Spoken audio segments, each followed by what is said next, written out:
We now move on to Jett Jackson the movie. Now, for this, I need to explain. This one is based on a Disney Channel original series called The Famous Jett Jackson. So I need to do a little bit of background explaining for this one, okay? The Famous Jett Jackson is about a teenager named Jett Jackson who is a star of a big television show called Silverstone. And missing his family, he decides to move the production from LA to his hometown of Wilstead, North Carolina, where he can reconnect with his father, his best friend JB, and his great-grandmother Miss Coretta. This also gives the townspeople jobs, extra jobs to work on once the show moves there and stuff. And during the show, we concurrently go between Jett's real life and stuff that's going on with Silverstone on the show. The story with Silverstone is that as a baby, he was found by Operation Omega Matrix agent Artemis and raised as an agent. And he fights bad guys, stuff like that. Somewhere along the series, he got a partner named Hawk, played by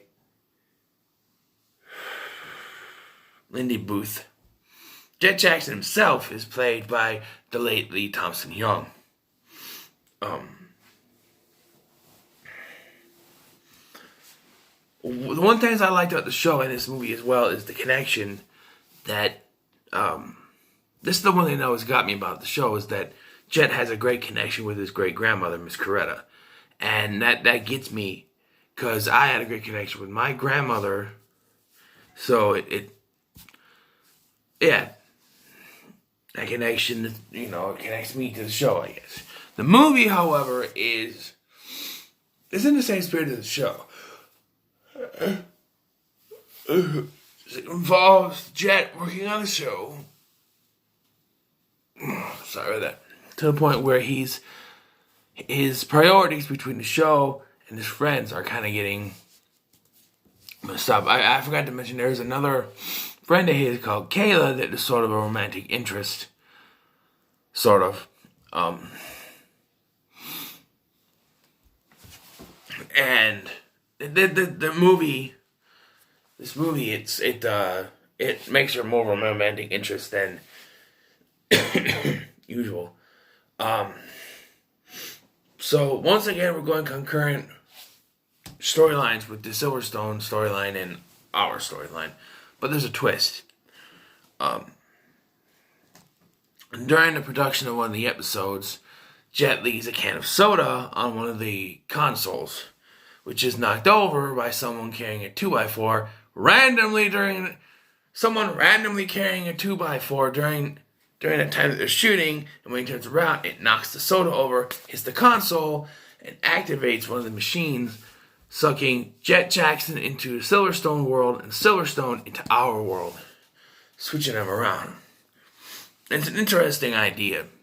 When you have Silverstone in the real world and learning that his life is all a TV show and everything he's ever done was telegraphed by writers, in the studio. And also having to adjust to Jett's life. And he actually does help fix quite a bit of the mistakes that Jett has. Although he does create one big mistake. When confused, the thing is with this is that they want 3 more years of Silverstone. And Jett is unsure if he wants to continue because of the whole how he doesn't get time with his friends like he thinks he should. And Silverstone in his world is sick of being Silverstone. So Silverstone, they think Silverstone's Jett, and they ask him, and he says no. This changes things. People who were once his friends are now angry because it's costing people jobs. Except for maybe JB. And Caitlin's mad at him because of the whole prom thing. But, you know, he does make it up to her eventually. The Silverstone story is that a villain named Crag, played by Michael Ironside, yes, that Michael Ironside, is capturing cities and putting them in his own little mini world. So Silverstone and Hawk need to stop him. He's got this dimensional dagger thing, and this portal thing is what like connects both worlds together, I guess. And here's the thing, though: the show and the quote-unquote real world parallel each other a lot, right? We see that whatever scene they're shooting on the show is what's going on in Silverstone's life. There's even a connection. There's an actor named Maury who plays Rat on Silverstone, and Silverstone keeps confusing him for the actual villain, leading to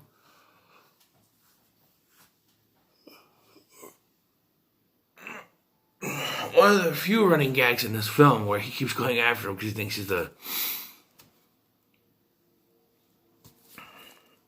he thinks he's actually the Rat. And it leads to when Jett finally does come back, he's like, "Hey, Rat!" And he runs away from him because he thinks,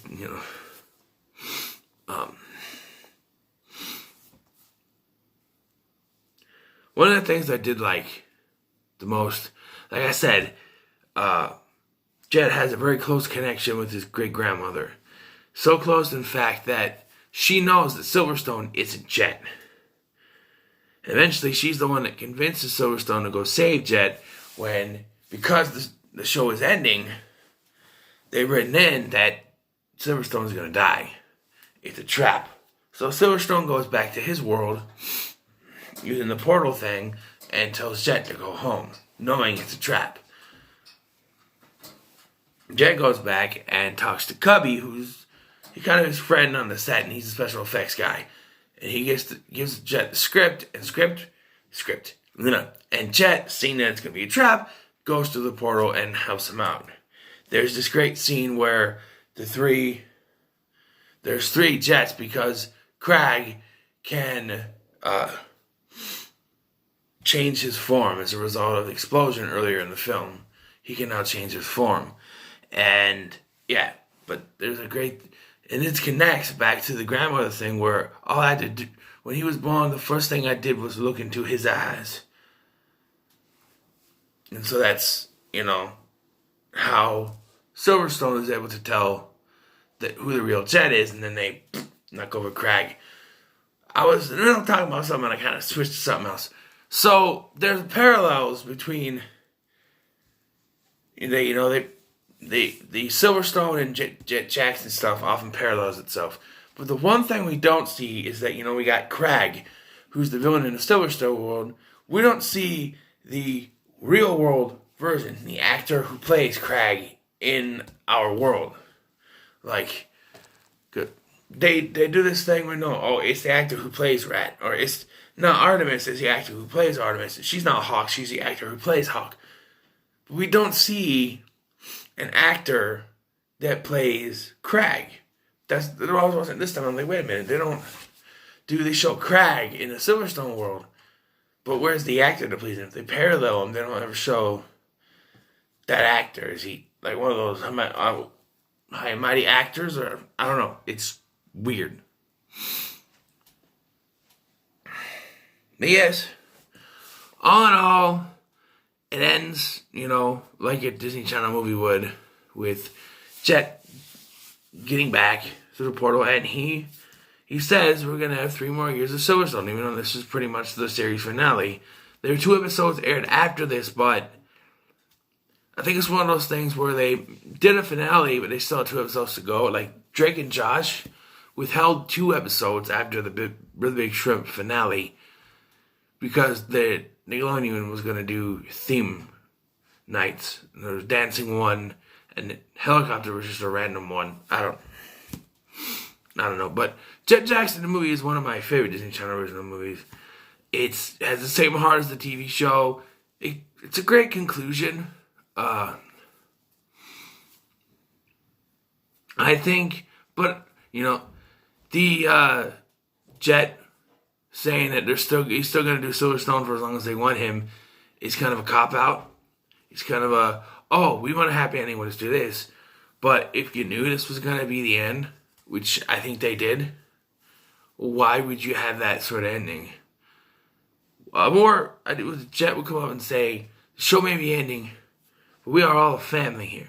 Because they show that even though people were mad at him at first, it doesn't matter. They show Silverstone that they're still, when he's Silverstone, they think he's Jett. They show him that still, and I know Jett learns his own lesson, but, the Silverstone show could have been ended.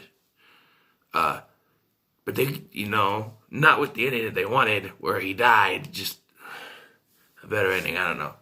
But I'm just saying, they wanted a happy ending, so they did a happy ending. It's alright. But yeah, I'm giving it 8 out of 10. Decent film. Always enjoy watching this. So yeah, what are your thoughts on Jett Jackson the movie? Let me know in the comments below. Like, share, and subscribe. It's fun to see the interactions though. Like, I forgot to mention this, so I'll mention it quick. Silverstone's interactions with the people in the quote real world, and then Jett Jackson's interactions with people in the Silverstone world. It's interesting. So like, share, and subscribe for more. See you in the next one.